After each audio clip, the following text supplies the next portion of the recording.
In the early months of 1939, the dense, humid lowlands of Veracruz, Mexico, became the backdrop for an archaeological investigation that would fundamentally reshape our understanding of human history in the Americas.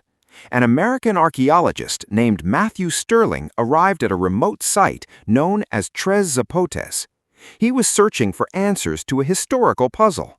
Who were the creators of the strange, beautifully carved stone artifacts that had occasionally surfaced in the local markets of southern Mexico? At the beginning of the 20th century, Mesoamerican archaeology was dominated by a singular, rigid assumption. The Maya were the mother culture of the region.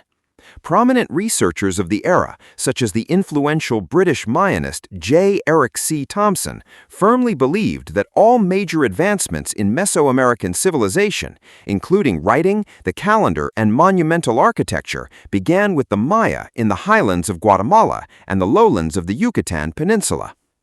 But Sterling was skeptical of this Eurocentric and Maya-centric model. He suspected that a far older, highly sophisticated civilization had once thrived along the swampy rivers of the Mexican Gulf Coast. But in the world of science, suspicion is not enough. One requires undeniable physical evidence. That evidence came on a humid morning when Sterling's team unearthed a heavily damaged basalt monument designated as Stela C. The stone block was broken in half, and its face was covered in a series of horizontal bars and dots, a numerical notation system used throughout ancient Mesoamerica to record time. Working alongside his wife, Marion, Sterling meticulously analyzed the remaining inscriptions.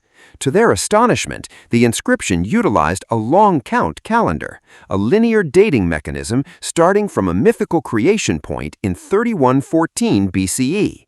When translated into the modern Gregorian calendar, the inscription on Stela C pointed to an incredible date, September 3, 32 BCE. This date was centuries older than any known Maya monument of the time. When Sterling published his findings, the academic world erupted in controversy. Thompson and other leading scholars accused Sterling of misinterpreting the stone, arguing that the Olmec could possibly have developed such an advanced calendar before the Maya. They suggested the date was either a late forgery or a massive miscalculation. For decades, Sterling faced intense professional skepticism. But the truth has a way of rising to the surface. In the 1950s, the development of carbon dating allowed archaeologists to scientifically analyze organic remains from Olmec sites. The results were shocking. The earliest Olmec settlements didn't date to the time of Christ, but went all the way back to 1500 BCE, long before the rise of the classic Maya. Finally, in 1969, a local farmer near Tres Zapotes unearthed the missing bottom half of Stela C. When joined with the top portion discovered by Sterling 30 years prior, the complete inscription verified Sterling's calculations to the exact day. The Olmec were officially recognized not as a late offshoot of the Maya, but the ancient pioneers who had laid the cultural, scientific, and spiritual foundations of Mesoamerican civilization. To understand the rise of the Olmec, you must understand the unique environment in which they lived. The Olmec heartland was a crescent-shaped territory stretching roughly 125 miles by 50 miles across the modern Mexican states of Veracruz and Tabasco. At first glance, this region appears inhospitable. It is a wet, low-lying alluvial plain choked with dense tropical rainforests, vast mangrove swamps, and a labyrinth of slow-moving rivers. The climate is intensely hot and receives up to 120 inches of rainfall annually, causing frequent, unpredictable flooding. Yet, much like the fertile valleys of the Nile in Egypt, the Tigris and Euphrates in Mesopotamia, and the Yellow River in China, this waterlogged landscape was a catalyst for civilization. The network of rivers, chief among them the Coatzacoalcos, the Tonalá, and the Papaloapan, regularly overflowed their banks. As the floodwaters receded, they left behind thick deposits of rich silt and volcanic ash carried down from the nearby Tuxtla Mountains. This alluvial soil was incredibly fertile. It allowed early farmers to harvest up to 3 crops of maize a year, creating an agricultural surplus that could sustain large non-farming populations of rulers, priests, artisans, and laborers.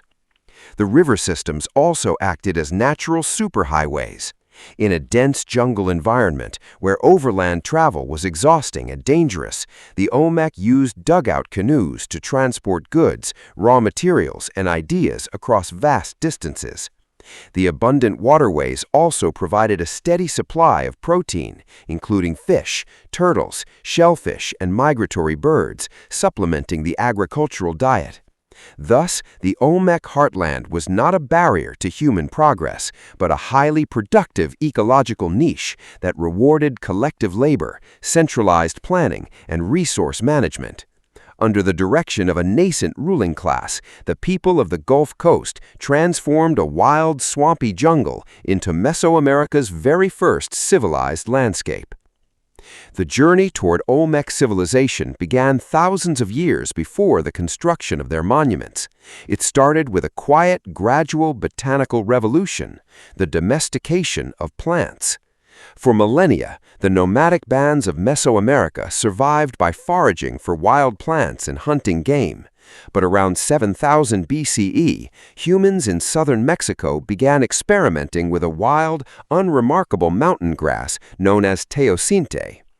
To the untrained eye, wild teosinte looks nothing like modern corn. Its ears are barely an inch long, consisting of a single row of 5 to 12 hard triangular kernels encased in a nearly indestructible stony casing. To eat it, one had to smash the casing with a rock. Through hundreds of generations of selective breeding, ancient Mesoamerican farmers systematically chose plants with larger kernels, softer casings, and more rows per cob. Over several millennia, this deliberate genetic manipulation transformed a tiny wild grass into maize, one of the most productive and adaptable staple crops in human history. Maize was a miracle crop. It was rich in carbohydrates and could be dried and stored for long periods, providing a reliable food source during seasons of drought or flood. However, raw maize lacks essential amino acids and contains niacin in a bound form that the human body cannot easily absorb. A diet consisting solely of untreated corn leads to a severe, debilitating nutritional deficiency known as pellagra. To solve this, ancient Mesoamericans developed an ingenious chemical process known as nixtamalization. They soaked and cooked the raw maize kernels in an alkaline solution, typically water mixed with wood ash or slaked lime. This alkaline bath softened the tough outer pericarp of the kernel, making it easier to grind into dough, and crucially, unlocked the bound niacin and balanced the amino acids. This chemical breakthrough made maize a complete and highly nutritious staple food. Armed with nixtamalized maize, Olmec populations exploded. The crop became so central to survival that it assumed a sacred status. In Olmec belief systems, humans were spiritually connected to maize. It was seen as a living entity that experienced a cycle of birth, death, and resurrection, mirroring the human life cycle. While maize was the undisputed king, Olmec agriculture was highly diverse. They grew squash, beans, chili peppers, sweet potatoes, and avocados. But the Olmec are also famous for domesticating another plant that would change the world: cacao. The Olmec were the first to discover that the bitter, unpalatable seeds inside the fleshy pods of the cacao tree could be fermented, roasted, and ground into a paste. They mixed this paste with water, chili peppers, and maize to create a frothy, bitter, and highly stimulating beverage. Chemical analyses of ancient Olmec pottery vessels have revealed trace residues of theobromine, a diagnostic compound of cacao, confirming that chocolate consumption was an integral part of elite Olmec social and ritual life as early as 1500 BCE. The oldest major urban center of the Olmec civilization arose around 1400 BCE at a site known as San Lorenzo Tenochtitlan, located on a wide savanna near the Coatzacoalcos River in southern Veracruz. San Lorenzo was not a naturally occurring settlement. It was a monument to human engineering. The center of the city was built upon a massive natural plateau that rose roughly 150 feet above the surrounding flood-prone plains. To make this plateau suitable for a major political and religious capital, the Olmec undertook a gargantuan earthen movement project. Using only hand tools made of stone and wooden digging sticks and carrying soil in woven baskets on their backs, they remodeled the entire plateau. They constructed massive earthen terraces, leveled ridges, and built up artificial plazas. This monumental task required the coordination and mobilization of thousands of workers over several generations, demonstrating the existence of a highly organized, centralized authority. At its height, San Lorenzo was home to thousands of people. The site featured a complex network of public plazas, earthen temple mounds, and elite residential quarters. However, around 900 BCE, San Lorenzo experienced a dramatic and mysterious decline. The city's population dwindled, and many of its magnificent stone monuments were deliberately defaced, broken, and buried in long, neat rows. For many years, archaeologists believed this destruction was the result of a violent invasion or a popular revolution against a tyrannical ruling class. However, modern research suggests a more nuanced explanation: ritual decommissioning. To the Olmec, stone monuments were not merely inert pieces of art. They were believed to contain a living spiritual essence linked to the ruler who commissioned them. When a ruler died, or when a major cycle of time came to an end, it was customary to ritually kill the monument by defacing it, thereby neutralizing its spiritual power before burying it. Environmental factors may have also played a role. Geological evidence indicates that tectonic shifts and volcanic activity in the Tuxtla region caused rivers to change their courses, silting up the waterways that connected San Lorenzo to its trade networks and agricultural fields. As San Lorenzo faded, the center of Olmec power shifted eastward to a new island sanctuary. Following the decline of San Lorenzo, the city of Venta rose to become the preeminent capital of the Olmec world, dominating the landscape from roughly 900 to 400 BCE. Venta was situated on a narrow, sandy island rising out of the swampy marshlands near the Tonalá River in modern-day Tabasco. Its isolated island geography made it both highly defensible and spiritually significant, representing a sacred space elevated above the chaotic, primordial waters of the swamp. The layout of Venta was strictly organized along a north-south axis, reflecting a deep understanding of cosmology and astronomy. The entire city was aligned exactly 8 degrees west of true north, a configuration that corresponded with the movements of key constellations and the path of the sun. The most dominant feature of the site is Complex C, also known as the Great Pyramid. Rising over 110 feet into the air, this colossal earth and clay mound was, at the time of its construction, the largest artificial structure in all of Mesoamerica. While centuries of erosion have given the pyramid a rounded, fluted appearance resembling a volcano, archaeological excavations have shown that it was originally built as a rectangular, stepped pyramid with flat terraces.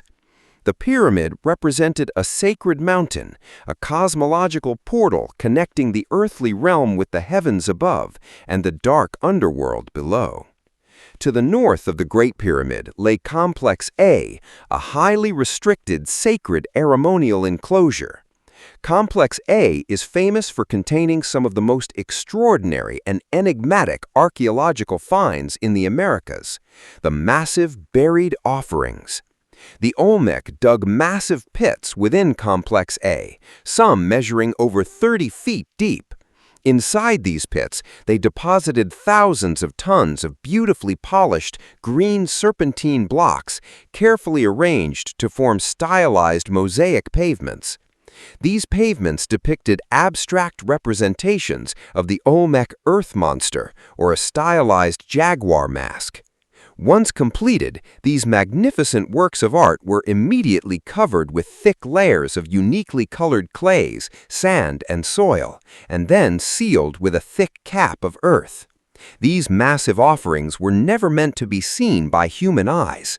They were sacred gifts dedicated directly to the deities of the earth and the underworld, buried deep within the womb of the planet.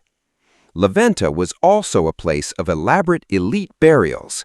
Within Complex A, archaeologists discovered a unique tomb constructed from basalt columns, designed to look like a log cabin. Inside this tomb lay the remains of high-ranking individuals, accompanied by rich offerings of jade jewelry, polished mirrors, and exquisite figurines. For 5 centuries, Venta was the cultural, religious, and economic beating heart of Mesoamerica.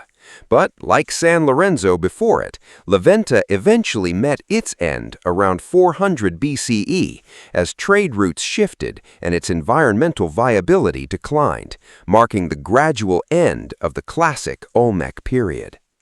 Of all the achievements of the Olmec, none have captured the global imagination quite like the colossal stone heads.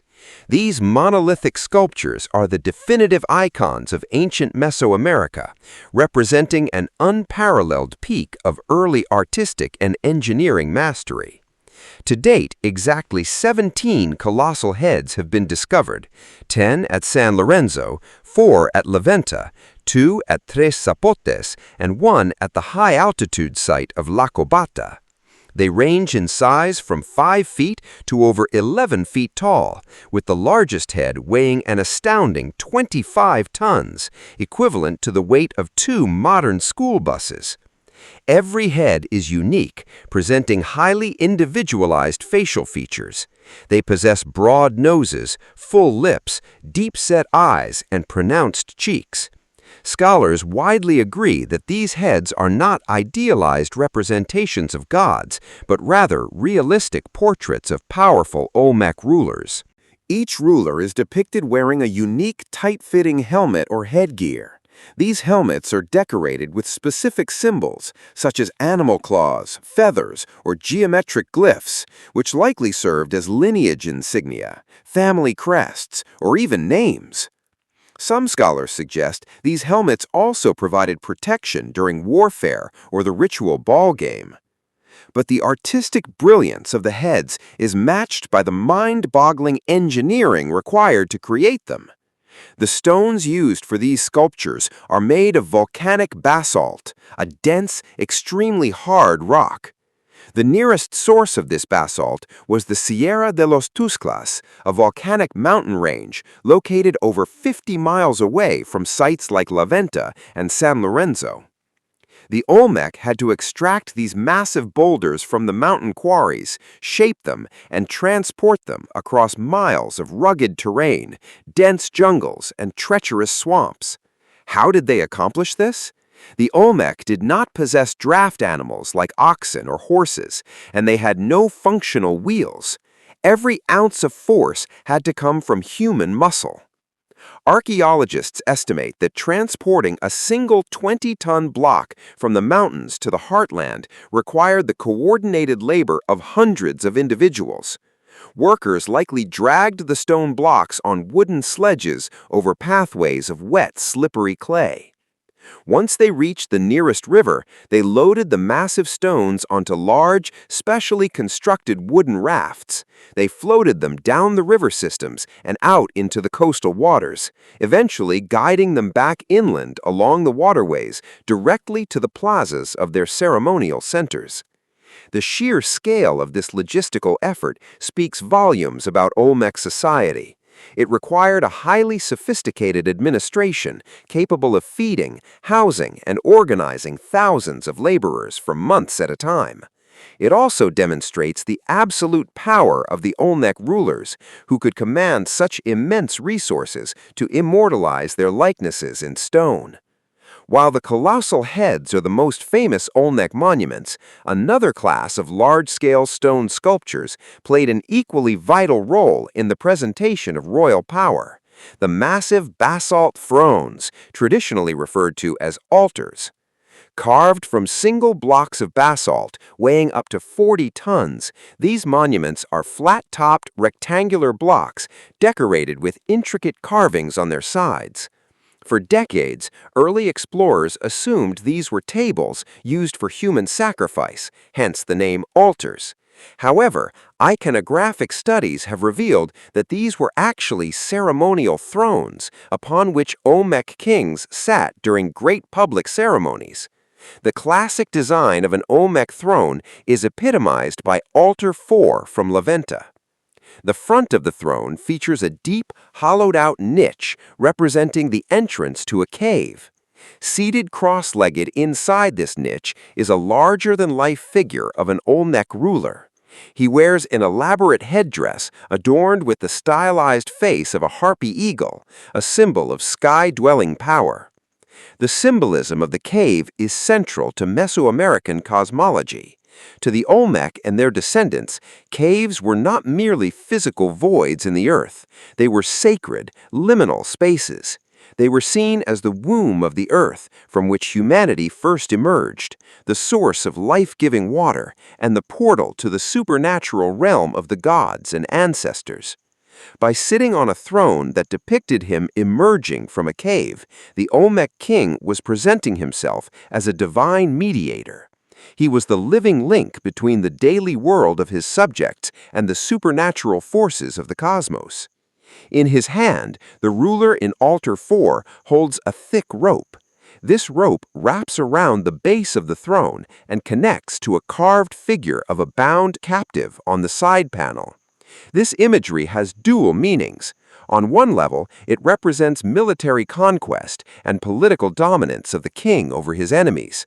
On a more spiritual level, the rope represents the bonds of kinship and ancestry, connecting the living ruler to his royal lineage and the spirits of the past. Other thrones, such as Altar 5, present a more solemn theme.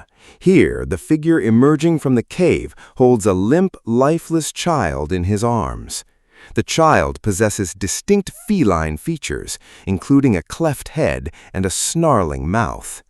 This image is believed to represent the presentation of a divine heir, born of a sacred union between humans and jaguar spirits. It underscores the belief that the royal family possessed supernatural, semi-divine blood, legitimizing their hereditary right to rule over the Olmec heartland. The spiritual life of the Olmecs was deeply animistic, rooted in the belief that all elements of the natural world, mountains, rivers, trees, and animals, possessed a living spirit or soul. At the absolute center of this spiritual universe was the jaguar. As the largest and most powerful predator in the neotropics, the jaguar was feared, respected, and revered. It was the master of the jungle, a stealthy hunter of the night, and a creature capable of moving effortlessly between land, water, and trees. To the Olmec, the jaguar was the ultimate symbol of royalty, physical power, and the supernatural. Olmec rulers wore jaguar pelts, fashioned claws into jewelry, and sat on thrones draped in spotted hides. This obsession with the jaguar gave rise to one of the most distinctive concepts in Olmec art, the were-jaguar. Olmec iconography is filled with figures displaying a blend of human and feline characteristics. These figures typically feature almond-shaped eyes, a deeply cleft forehead, and an open, snarling mouth with a downturned, heavy upper lip. Scholars believe this were-jaguar imagery is tied to the ancient practice of shamanism. In Olmec society, kings and priests were also shamans, individuals who possessed the unique ability to transcend the physical world and enter the spiritual realm. To achieve this, shamans entered deep, ecstatic trances. They used various techniques, including rhythmic drumming, chanting, extreme sensory deprivation, and the consumption of powerful natural hallucinogens, such as the toxic secretions of the Bufo marinus toad or native morning glory seeds. In these trances, the shaman's soul was believed to leave his human body and transform into his spiritual alter ego, or nawal, which was almost always the jaguar. In this feline form, the shaman could travel through the underworld, battle malevolent spirits, commune with the ancestors, and secure blessings of rain, fertile soil, and health for his community. The were-jaguar sculptures we find today are not monsters. They are highly sophisticated representations of this spiritual transformation.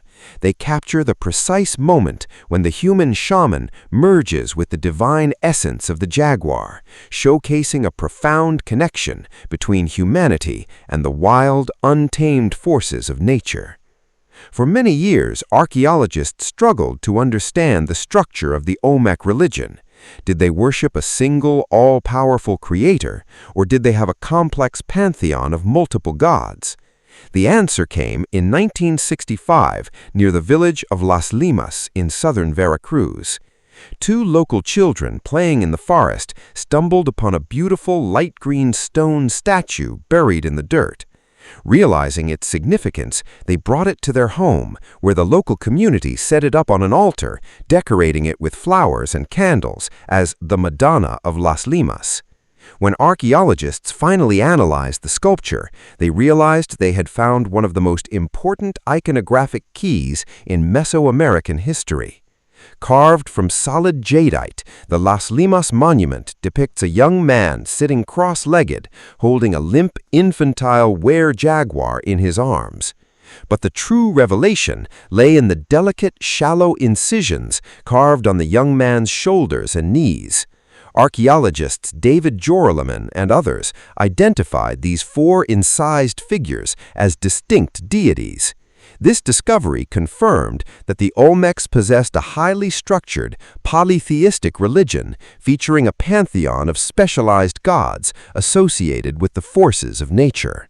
These deities included the Olmec dragon, who was a monstrous creature combining the features of a caiman, an eagle, and a jaguar, acting as the god of the earth, agricultural fertility, and fire.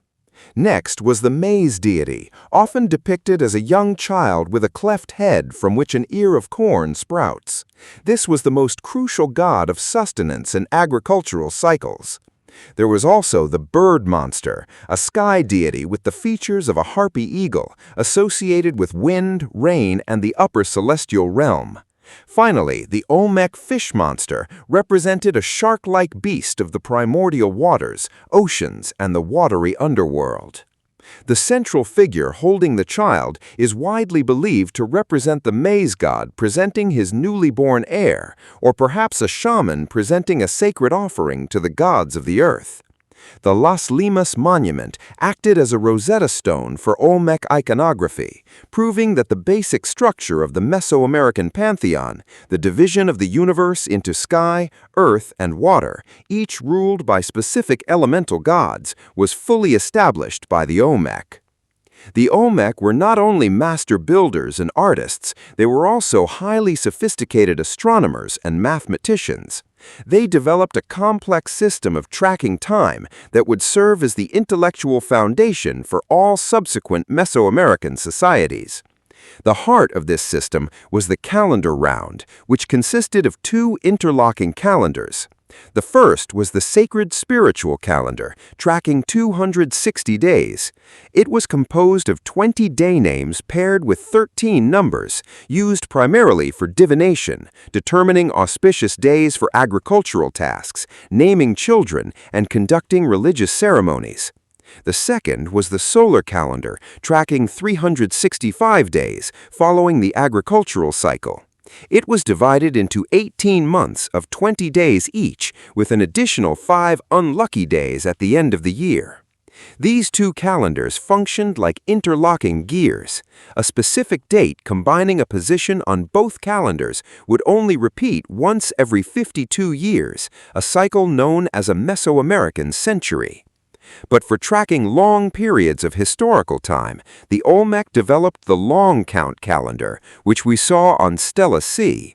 The long count was a base 20 vigesimal system that counted the number of days that had elapsed since a mythical starting point on August 11, 3114 BCE. To make this complex system work, the Olmec made an extraordinary mathematical breakthrough, the invention of the concept of zero. Centuries before European mathematicians adopted zero from Hindu-Arabic sources, the Olmec were utilizing a shell-like glyph to represent zero in their calculations. This allowed them to perform complex astronomical calculations and record historical events with absolute precision over thousands of years. The Olmec kept track of these dates using a simple, elegant writing system consisting of bars and dots, where a dot represented the number 1 and a bar represented the number 5. This numerical system was highly efficient, allowing scribes to write extremely large numbers using only 3 symbols: the dot, the bar, and the shell of zero. Using this sacred calculus, the Olmec tracked the movements of the sun, the moon, the planet Venus, and the constellations, weaving their astronomical observations into their agricultural schedules, urban architecture, and religious ceremonies. For decades, scholars debated whether the Olmec possessed a true writing system, or if their communication was limited to symbolic art.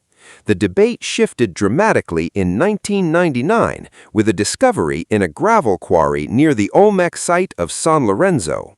Local road builders uncovered a rectangular serpentine slab that had been buried among ancient household debris. This artifact, now known as the Cascajal block, represents one of the most exciting and controversial discoveries in the Americas. The serpentine block contains 62 signs, some of which repeat in distinct patterns. Scribes and linguists agree that this repetition indicates a structured syntax, the fundamental requirement of a true phonetic writing system. Dating to approximately 900 BCE, the Cascajal block is widely considered the oldest known example of writing in the Western Hemisphere, predating any known Maya or Zapotec script by several centuries. However, because the block is a unique find, it remains completely undeciphered.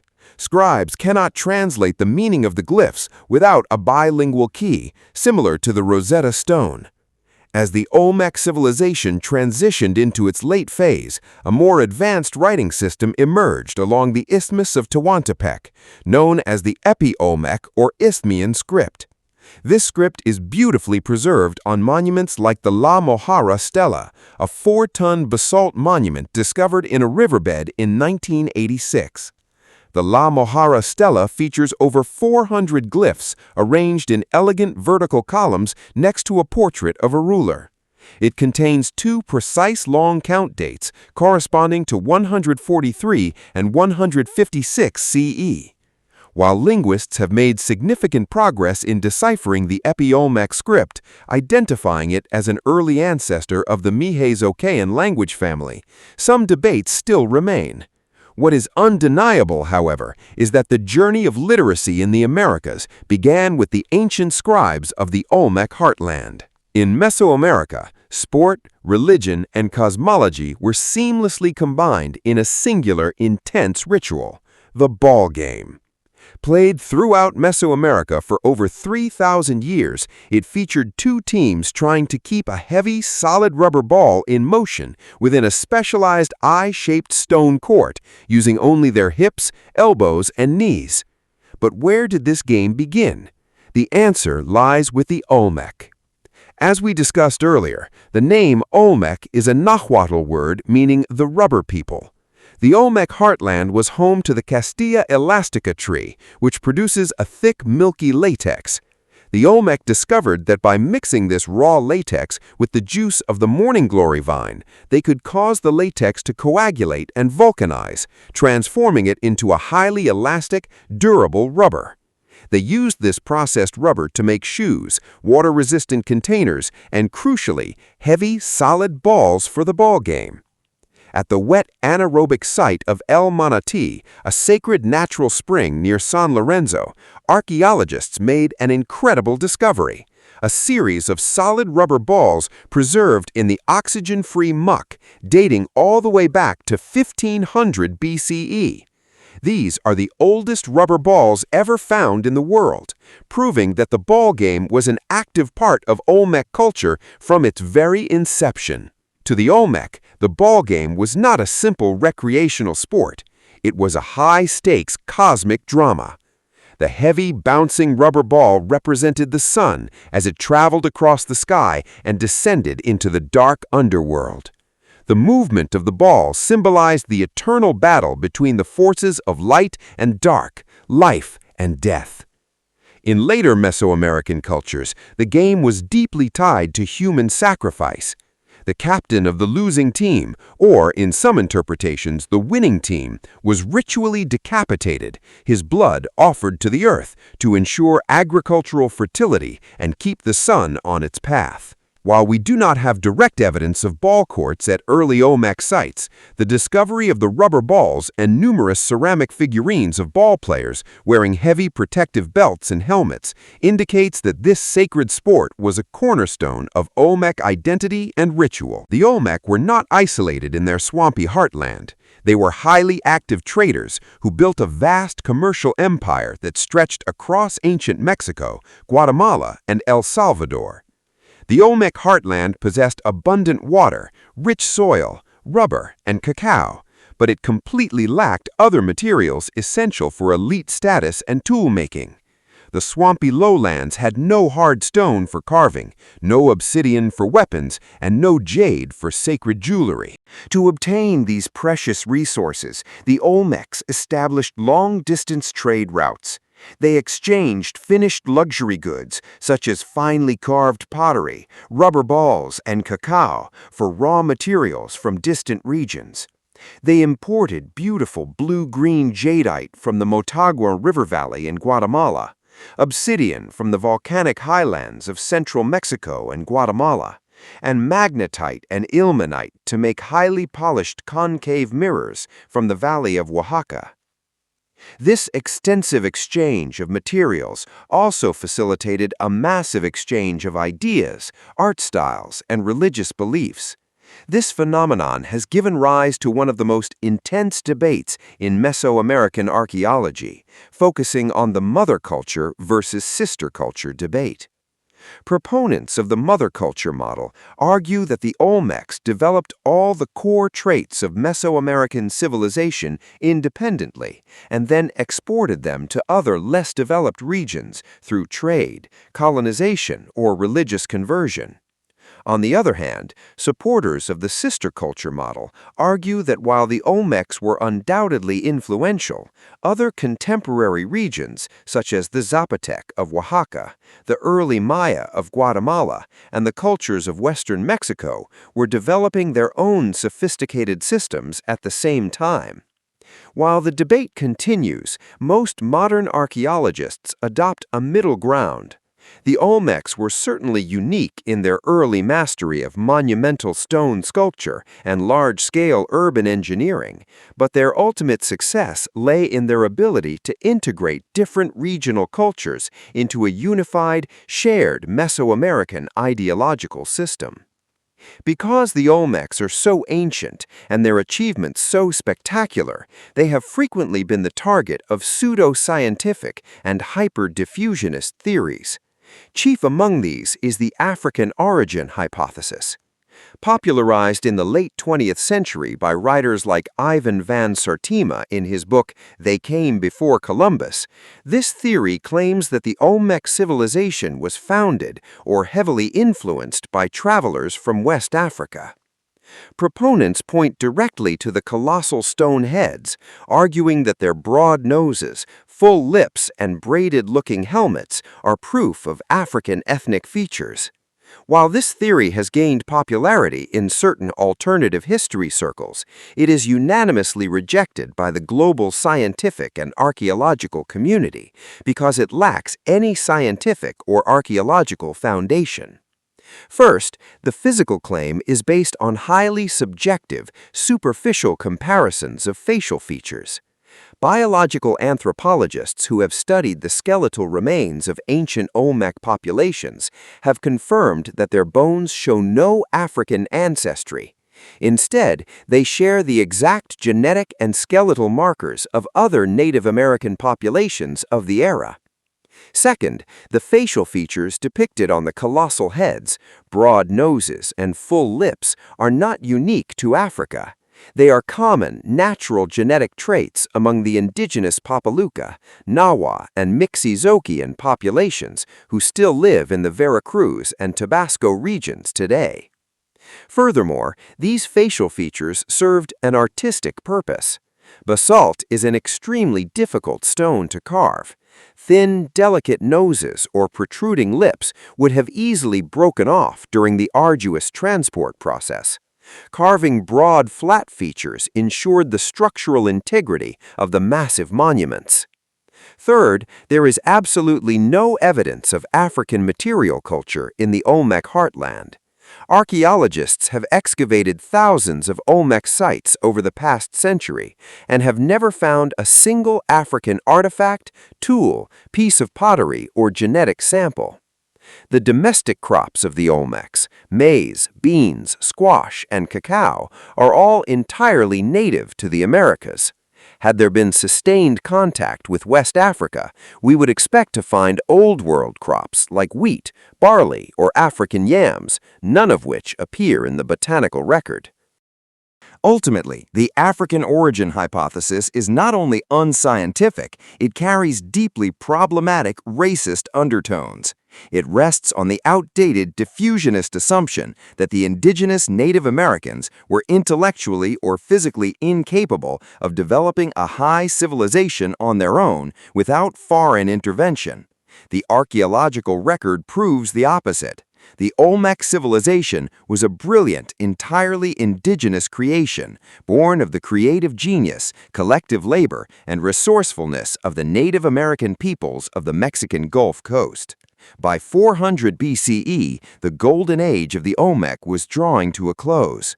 The great city of Venta was abandoned, its plazas fell silent, and its temple mounds were slowly reclaimed by the creeping vines of the tropical rainforest. The decline of the Olmec was not a sudden cataclysmic event, but rather a slow, gradual transition. Environmental changes appeared to have been the primary driver. The very rivers that had nurtured the Olmec became their undoing.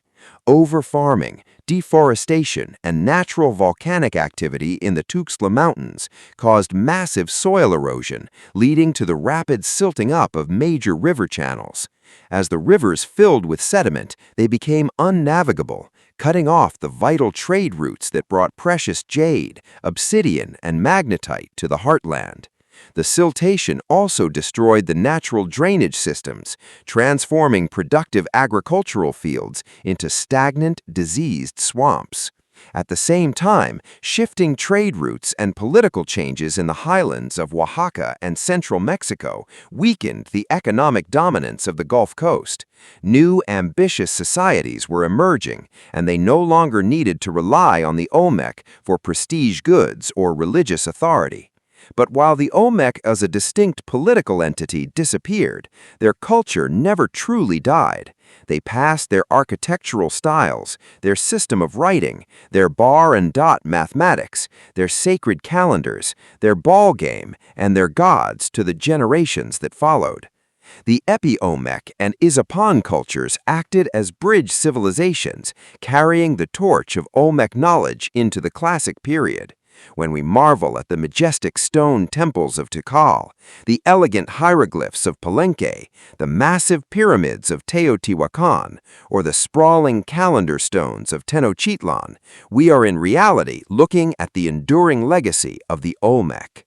They were the pioneers of the swamp, the sculptors of the colossal stone, and the creators of the sacred time. They are Mesoamerica's mother culture, and their spirit still whispers through the silent ancient stones of the Gulf Coast. Thank you for watching. If you enjoyed this deep dive into the ancient Americas, please consider liking the video and subscribing to the channel for more detailed historical explorations. Share your thoughts in the comments below. Do you believe the Olmec were a mother or a sister culture? See you in the next episode.